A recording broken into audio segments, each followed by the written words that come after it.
Hello, my beautiful Teletubby. SheilaTruelove here with you this fine Friday. Yes, it's Friday.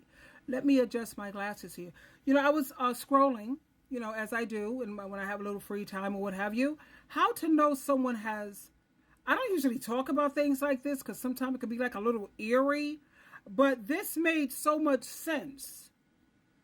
And as you know, I'm a spiritual person. I'm not religious. I don't believe in all of that religious judgmental, condemning, and all of that crazy nonsense.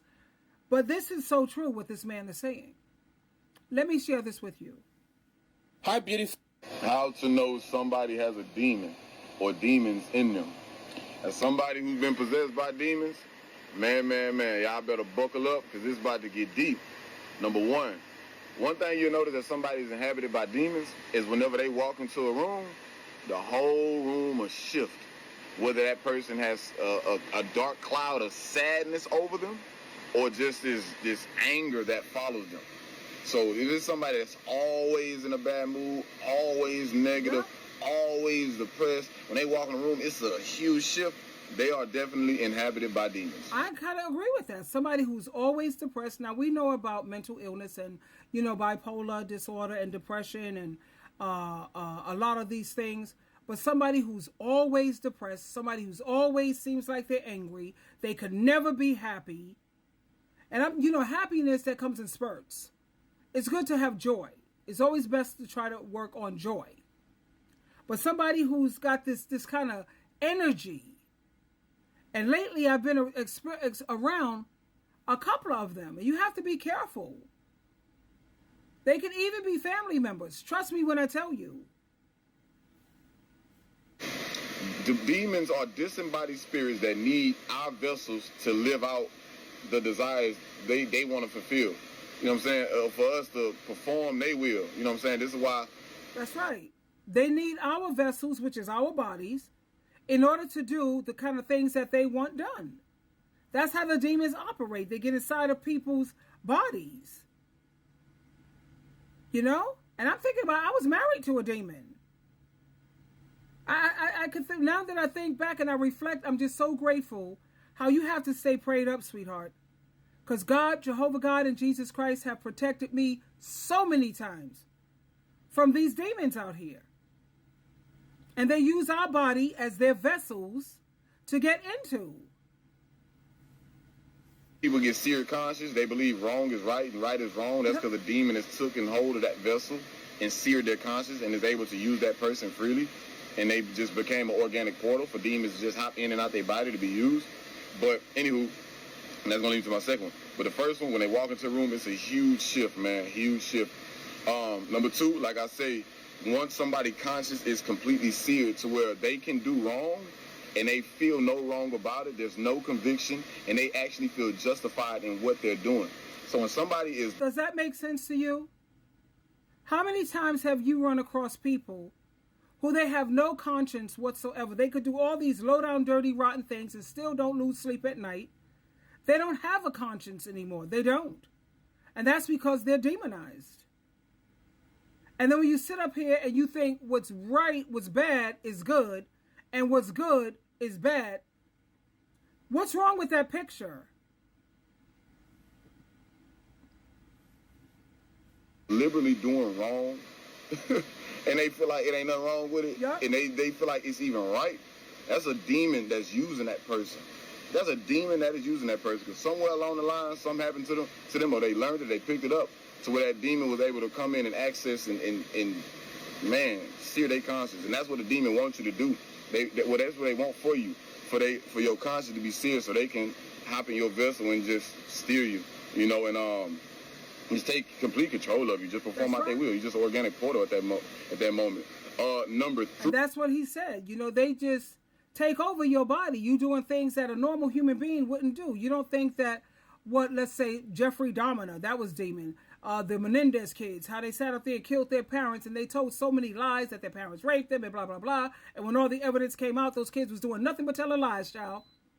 And for people to sit up there and think about these serial killers and think about a lot of people who could go around from relationship to relationship and do nothing but hurt people, like narcissists. Those are very demonic people too. because they don't have any empathy. They don't have any compassion. They don't have no kind of conscience. Those are demonic people. The demons have taken over their vessel, honey. That's why they're able to do the things that they do.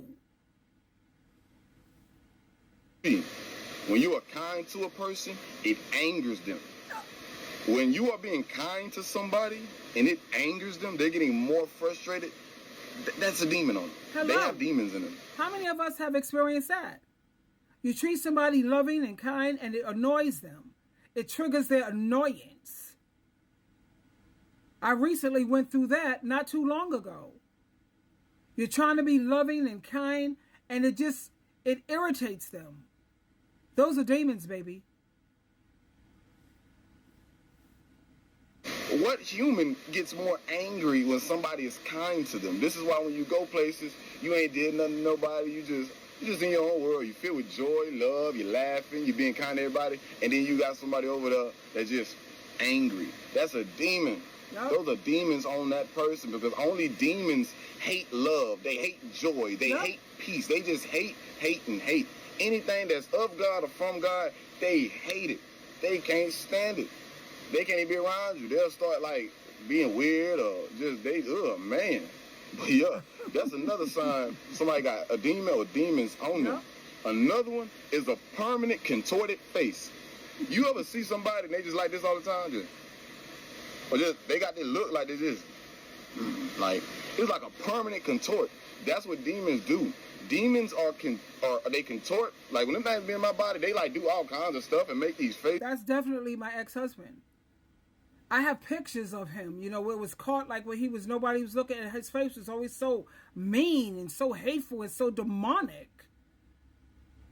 And I was like, what?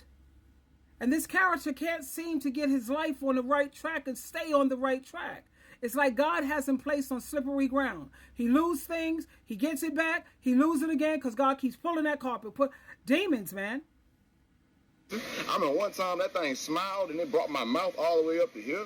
But when you see people who got this sinister look, and this is permanent look, that's a demon on them. That demon is in that vessel, driving that thing, that demon is hosting that body. And a lot of times demons, they if that thing got enough dominion, that thing will be in your face.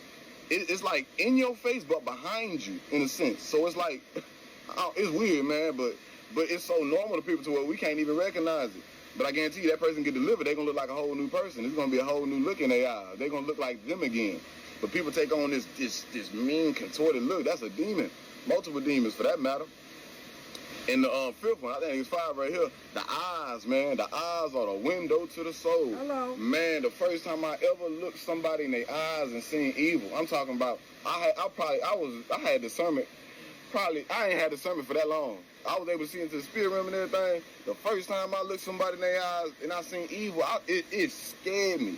I was so scared. I was just... How to know somebody has a demon. Yeah, honey, but like he said, you have to exercise discernment. It's important for you to develop that and always stay prayed up. A person says discernment is so important, we have to pay attention. They will look at you with a sinister. I had someone look at me like that once too, with a sinister. When they was looking at me. Some of them, they are bubbly, fun-spirited people, but still don't be fooled. And it says another good point, animals don't even want to have anything to do with them too much. Their eyes never lie. You can also feel the hate if you are aware when you're around certain people. You can feel the hate, yep. They also hate you when you stay calm and silent when they're trying so hard to provoke you, and it angers them even more when you remain calm, cool, collective. Anyway, I just wanted to bring that to your attention, honey. Please learn how to know when you're surrounded with someone with demons, somebody with this constant depression they can't seem to get let go of, and it's constant mean, and they don't see no wrong. What's wrong is right. They don't care about how they hurt people. They don't care. Be careful, my darlings. Twinkle, twinkle, twinkle.